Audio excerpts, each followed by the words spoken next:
چاوتان لێبێت و ئەم کاتتان باش بەردەوام لەگەڵ پێشکەوتن و بەردەوامی هونەرمەندان و نووسەران لەگەڵتان بەردەوام دەبین بۆ ئەم هەفتەیەش گرنگترین هەواڵە هونەری و کلتوریەکانتان پێشکەش دەکەین. حاضر بە بڕۆ.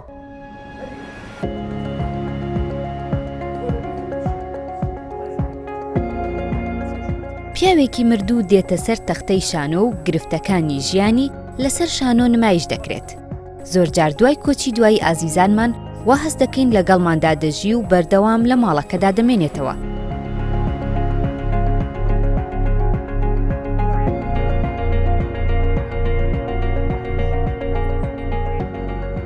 شانۆی گرفتەکانی پیاوێکی مردوو لە نووسینی کامەران شاهناییە و جێڕانی هاوڕێمان مامۆستا مەریوان هەڵەبجەییە. هەڵبەت منیش وەکو کاری دەرهێنانم بۆ کردووە. ئیشەکە لەو شانۆگەرە مۆدێرانی کە ئێستاکە بە ئام هەموو کۆمەڵگەکان بە گشتی و کۆمەڵگی کوردیش بە تایبەتی تووشی ئەو جیرە و گرفتانە بوونێتەوە کە کۆمەڵێک معاناتی خێزانی هەن کە لە هەموو ماڵەکاندا هەن باز لەو گرفتاناکە بە تایبەتی نێنان ژن و مێردا زیاتر ئەو ژن و مێردانی کە بە تەنیان خود مناڵیان مناڵەکانیان دوورکەوتنەوە لیان بەشێک لە فەلسفەی ئیشەکە باز لە ڕوحیانەتەکە کە ڕوحیانەتی مردوویەتەوە قسە لەگەڵاکە لەگەڵ کەسێکی مردووە بە ڕوحیانەت قساکە ئەوەی کە ئێمە ویستمانە ئیشی لەسەر بکەین ئەو کێشە و گرفتانەیە کامڕۆ تووشی کۆمەڵگی کوردی خاستان خێزانی کوردی بۆتەوە دەمانەوێت جەختی لەسەر بکەینەوە و ئەگەر بۆمان بکرێ و بتوانین پیشانی بین کە چارەسەرەکانی چین. سڵاو مهنازگیان چۆنی؟ من باشم تۆ چۆنی؟ خراپ نییە گوزەرێ. مهناز گوێ بگرە ئەم شەو میوانێکی زۆر تایبەتم هەیە. شێتە پیاوە خۆتە زانی ئەوە 4 مانگە بێ پێویستە کات جلوبەرگی ڕۆژ لەبەر بکەم. چی؟ جلی ژێرەوە؟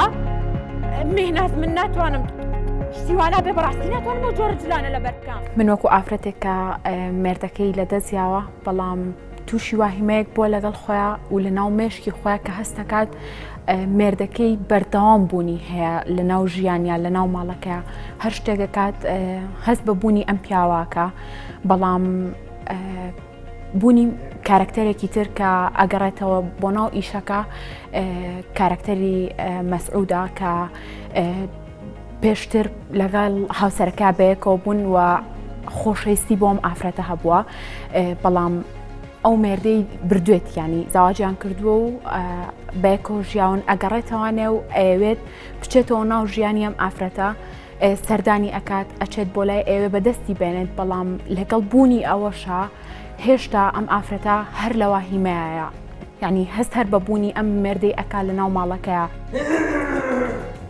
بەڕاستی کارەساتێکی دڵتەزێر بوو وەکەوە بوو بە پیچێک بە سەرما بچێشن لە ناخیدمەوە سەرخۆشی بێ.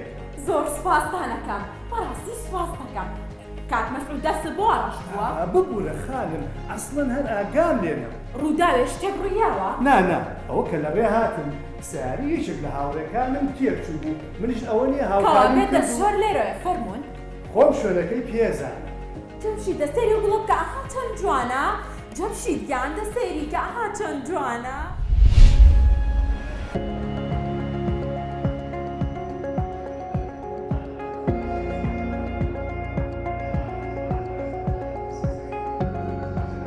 هێڵە ئاڵۆزکاوەکانی ژیانی ساکار سلێمان گەیشتە دهۆک و لە ناو تابلۆ گرافیکیەکانیەوە بانگەوازی ژیانی دەکرد. لە پێشەنگێکی شێوەکاریدا لە گەلەری دهۆک ڕەش و سپی یەکیان گرت و بەدەستی ساکار هێندەی تر تێکەڵی یەکتر بوون و ئاڵۆزان. ئەمەش لە میانەی ئەو پێشەنگەیەی کە لە دهۆک بۆ کارە گرافیکیەکانی کرایەوە.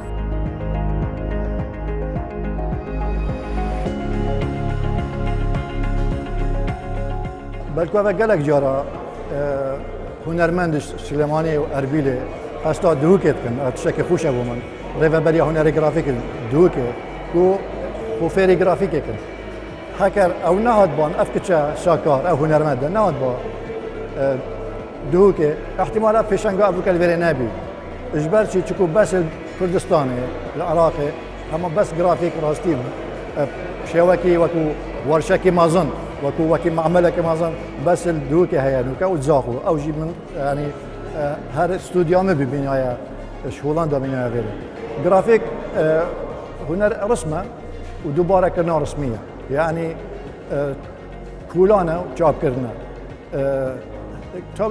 تابلوها جرافيك إنها تابلوها دوباره تذكرن شيء بالصاد جيبه وجرافيك هنركي بشرقه معاصره زبوچی و پیش کبت نارا وسته وکی آبکی چه جا نارا وسته جبر هر گورین تلاهیا گورینا چی کامپیوتر کامera ماکینه آلات مواد هممی قال گرافیک جین و گرافیک پیش اخن و گرافیک وان پیش تکن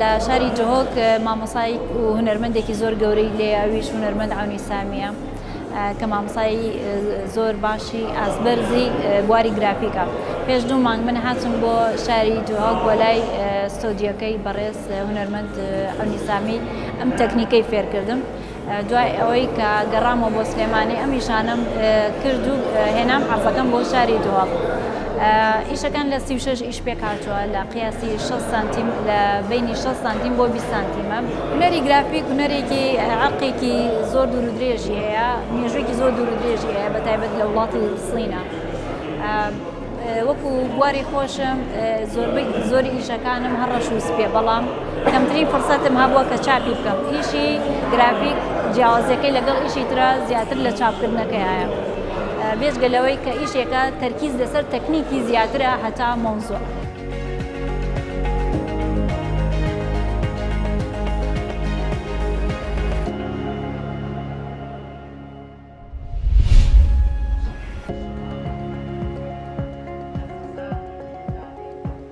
نیشتیمان و عەشق و خۆشەویستی ناوەڕۆکی شعری زۆربەی شاعیرانە بەڵام شاعیر دەتوانێت هەستی ڕاستەقینەی ناخی نەشارێتەوە و ئەزمونەکانی ژیانی تێکەڵ بە شعرەکانی بکات.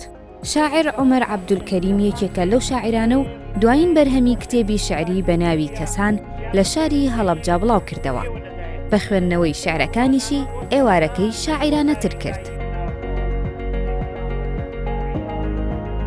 هەڵبەتە ئەمڕۆ خوێن بە بۆنەی ئەنتەرنێتەوە ئەو خوێنەری جاران نەماوە جاران ئێمە کە گەنج بووین کتێبمان دەستا و دەست لە وەرەگرت جاری وا بوو لە خەڵکمان وەرەگرت چەند ڕۆژە لای من بوو چەند ڕۆژە لایشی ئێستا بە بۆنەی ئەنتەرنێتەوە خوێنەر کەم بووە لەبەر ئەوە ئەم کۆڕان زۆر پێویستە بۆ ئەوەی بەلانی کەمەوە ئەو کۆمەڵە خەڵکە بەرهەمی ئەو شاعیرە ئەو ئەدیبە بزانن ئەگەر ئەو لای ئەمان بەرهەمەکە پێزی هەبوو ئەو ئەمانیشە بن بە هۆکارێ بۆی بشێتە ناو خەڵکەوە ئەگەر نەیشی بێ هەر قازانجیە چونکە ئەو کاتاڵن ئەمە ئەو بەرهەمە نییە ئێوە بیخوێنەوە پێویست ناکە یان لە هەردوو حاڵەتەکە حاڵەتی شتێکی باشە کارێکی باشە دامێنەکەی خەڵتە و پیسی شنەی چڵ و وارەی گەڵا و قەدی عاشق نازانم ئەو هەڵە گەورەیە هیچ ڕشتەیە بوونی چالاکی لەم چەشنا بە تایبەت لە بواری هونەری ئەدەبیات و لە بواری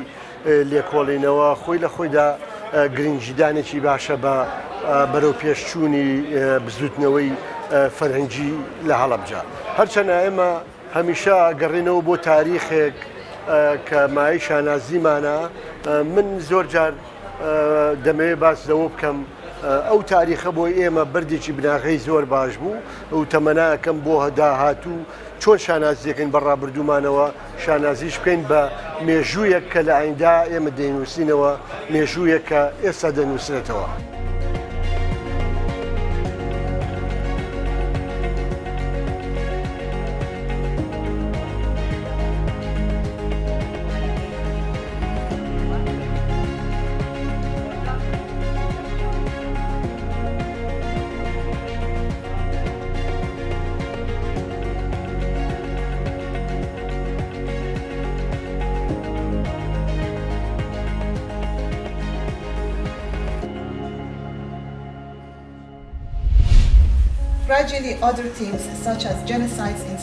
سینەمای کوردی و ئەو فیلمانەی کە تا ئێستا بۆ کورد ئەنجام دراون توانیویانە کاری باش بەرهەم بهێنن.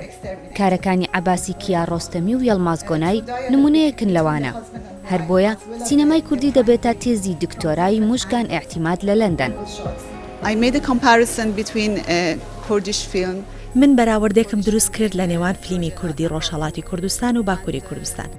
هەوڵم داوە دەربخەم کا لە یەکچوون و جیاوازی هەیە لە نێوان فیلمی کوردی لەم دوو ناوچەیەدا. ئەمەش دەگەڕێتەوە بۆ زۆر هۆکار لەوانە سیاسەتی ئێران و تورکیا و جیاوازیان، هەروەها بەکارهێنانی ستایلی جیاوازی فیلمسازی لە هەردوو ناوچەکە. بەڵام لە باشووری کوردستانە زیاتر لەسەر شێوازی مۆدرنی سینەما کار دەکەن، لە ڕۆژهەڵات بە هەمان شێوە. لە کاتێکدا لە باکووری کوردستان بەو شێوەیە نییە و زیاتر شێوازی سینەمای تورکی وەرگرتووە. ئەم تێزی دکتۆرایە لە میانەی سیمینارێکدا لە زانکۆی ئازاد لە بەرلین پێشکەشکرا.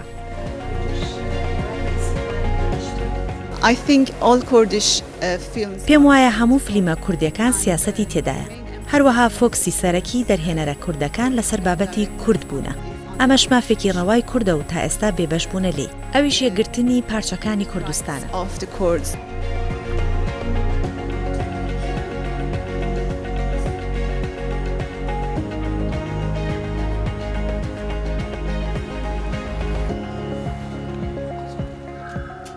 Filmmakers include Taha Karimi. فیلمسازانی وەک تەها کەریمی، شەهرامی عەلیدی، هیوا ئەمین نەجات، بێگومان بەهمەنی قوبادیش هەوڵیان داوە بەهۆی ئەزمونەکانی ژیانی کوردەوە فیلمەکانیان باس لەو تراژیدیایە و کارە ساتانە بکات کە بەسەر کووردا هاتووە.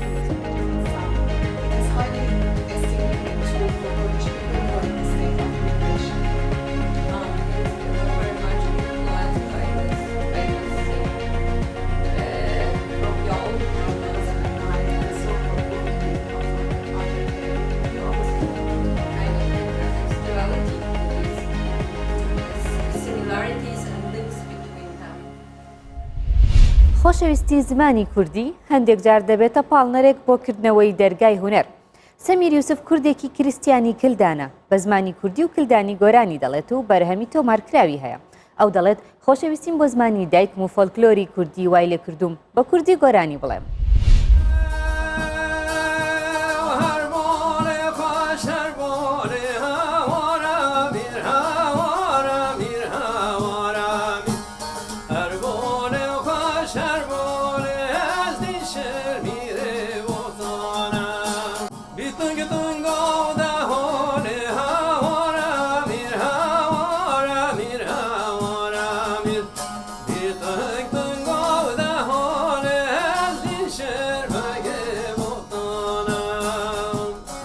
از سال 82 هاتم اروپا، یعنی متروپول فرانسا.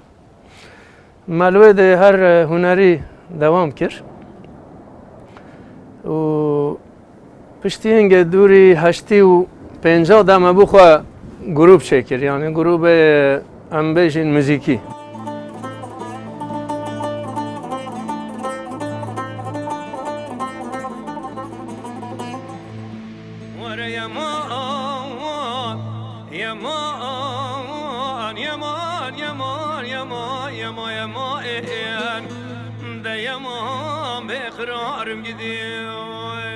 گنده ما ده ساده هشتی همه بیشین کرد بین، ساده 20 یا 13 مسیحی بین کلدانی. ایجا مال ده زمان خود آخورد، زمان کلدانی تا خوب دو با بخوره همه بیشین مرو بخوره. وقتی هم درد که بیشتر با ما کردی تا خوب. یعنی همه بیشین بنگ و ما کرده ده چی کسی ندزانی ام نکردی، یعنی ام وقتی ما آخوف تش در و گندندی ده ندزانین ام نکردین.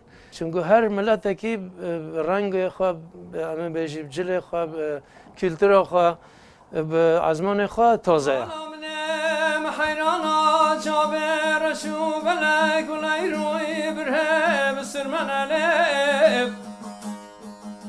زوزان مال گریام جه کیف حنکون آخر دیه منو تنالیم.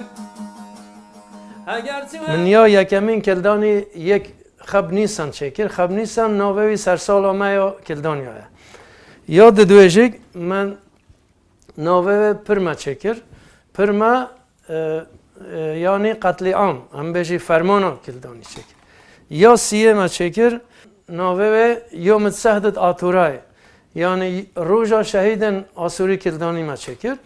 و یا داویجیگ ما اوی نیسانی چکر، حوالی که من یه ویده بی، یعنی ما همه بیشین بنگا کردی و کلدانی ده من فرقیات نکرد. ما 4 آلبوم ولی کوردی چێکردن 4 ئاسووری چێکردن و هەر کارێ مای موزیکێ بەردەوامە و ئیشەڵا مێ سێدەیەن دیژە چێکرد.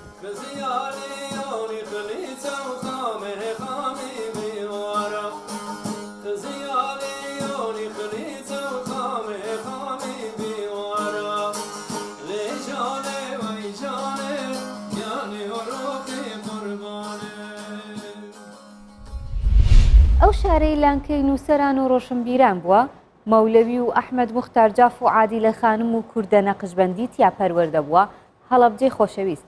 ئێستاش نووسەرانی ئەو ناوچەیە مێژووی خۆیان و شارەکە دەنووسنەوە. حەکیمی مەلا ساڵح لە بڕگەی کۆواردا باس لە گرنگی نووسینەوەی مێژووی هەڵەبجە و خۆشی و ناخۆشیەکانی دەکات.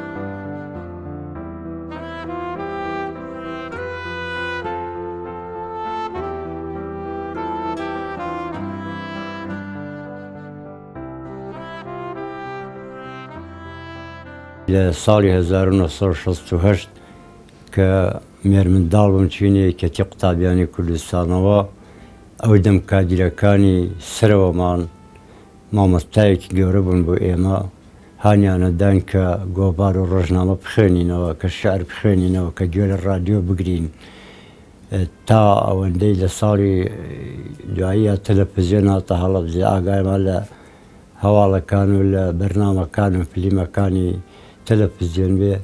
ساڵی 1986 دیوانێکم بە ناوی یادنامە چاپ کرد. ئیتر لەوە هێڵاومە تا ئێستا 28 کتێبم چاپ کردووە. 271 بابەتی جۆراوجۆرم لە هەفتەنامە و گۆڤار و ڕۆژنامەکانە بڵاو کردوێتەوە. 3 جاریش بوومەتە سەرنووسەر. خۆشبەختانە سەرنووسەری یەکەمم لە ڕۆژانی ئاوارەییە بوو کە لە شاری دڵگیری سنە گیرساینەوە ئەو وەختە یادی بەخێر کاک بارامی بەڵەدبەگی لەلایەن دەسەڵاتەوە ڕێگەی ئەوەی پێدرا هەفتەنامەیەکی بە ناوی ئاوێر دەرەکرد. ئەویش منی هەڵبژارد بۆ 4 لاپەڕە بەشە کوردیەکەی ببم بە لێپرسراوی خۆشی بۆ 4 لاپەڕە پارسیەکە.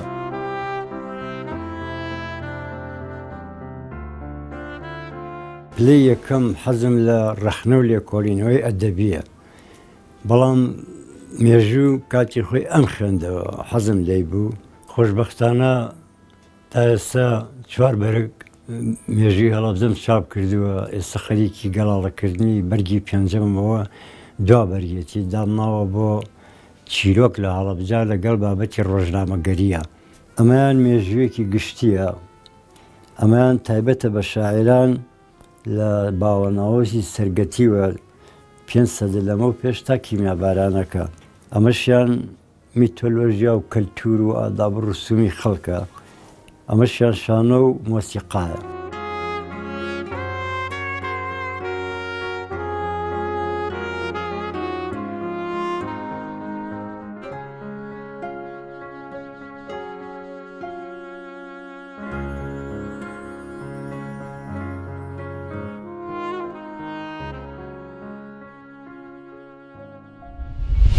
خانمە شێوەکارێکی دوورە وڵات دەبێتە دوابڕگەی بەرنامەی ئەم هەفتەی کۆوار.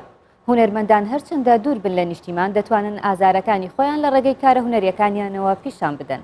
ئاشنا دەوڵەت خەڵکی شاری سلێمانی و لە سوید دەژی کارەکانی بە بەکارهێنانی هێما کوردەواریەکان لە تابلۆکانیدا دەناسرێتەوە. ئاشنا توانیوێتی ئەزمموی ژیانی خۆی تێکەڵ بە تابلۆکانی بکات.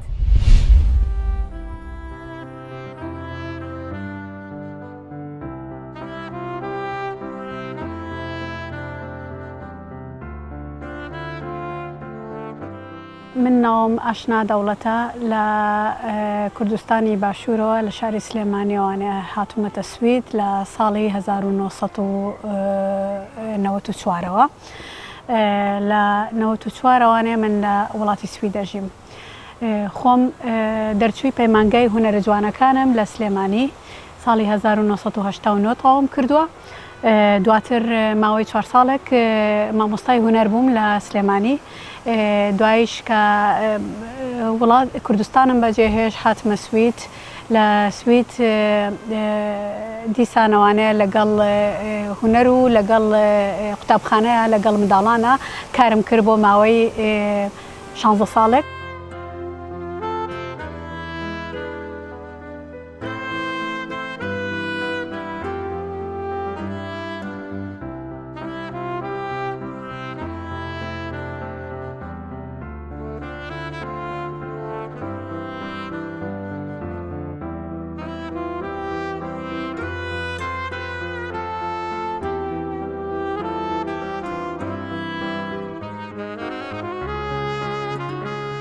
تابلۆکانم زۆری باش لە ئەزمموی ژیانی خۆمەکات لە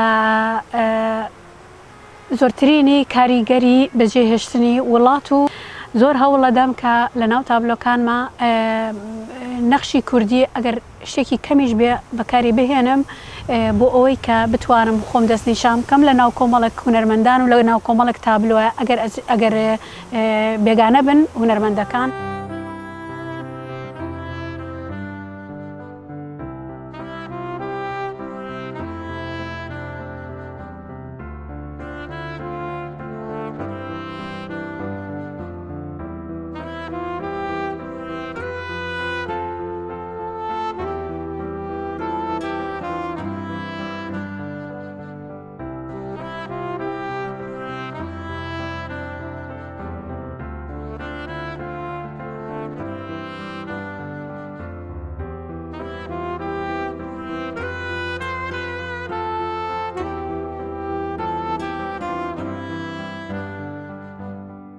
بڕیارم داوە لای خۆم پرۆژەیەک لە مێشکما گاگەڵی کرد کاتێک لە کوردستان بووم یەکێکی ئازیزمان بینی لەوێ کەسێکی نووسەری بەڕێزی کووردە کە هەندێک شعرە نووسیوە